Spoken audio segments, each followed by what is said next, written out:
අම්මාරුන්ගේ දිනේට අම්මට මොනවද දුන්න තෑග්ග ඔයා? මම අම්මට මුකුත් දුන්නේ නැහැ. මං අම්මට ආදරේ කියලා නම් කිව්වා. කිව්වද මොනවද අම්මා කිව්වද? අම්මා මගේ පුතා හොඳට ඉගෙන ගන්න කියලා කිව්වා. අයියේ එහෙම කිව්වා.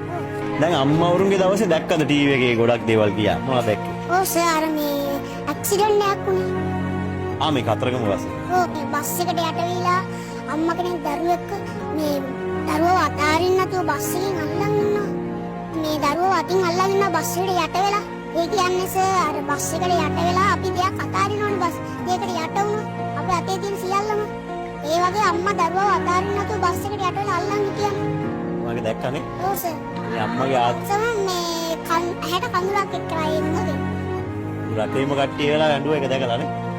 වඩා දැනුණා අම්මා ගැන ගොඩක් ආදරේ දැනුණා ඊට පස්සේ. ඔව් අම්මා මගේ අම්මත් එහෙම වෙන්නේ නැහැ. අපිට කරදරයක් වෙන වෙලාවක අම්මා පිට වෙනවා. අපේ අම්මලා විතරක් නෙවෙයි ලෝකෙ ඉන්න හැම අම්මලාගෙම එහෙම නේද? නේද පුතේ? ඉතින් ඔයාට දැන් මොනවද දැන් මං මේ ඇහුවොත් අම්මට සමාන වචනයක් මේ ලෝකේ තියෙනවද?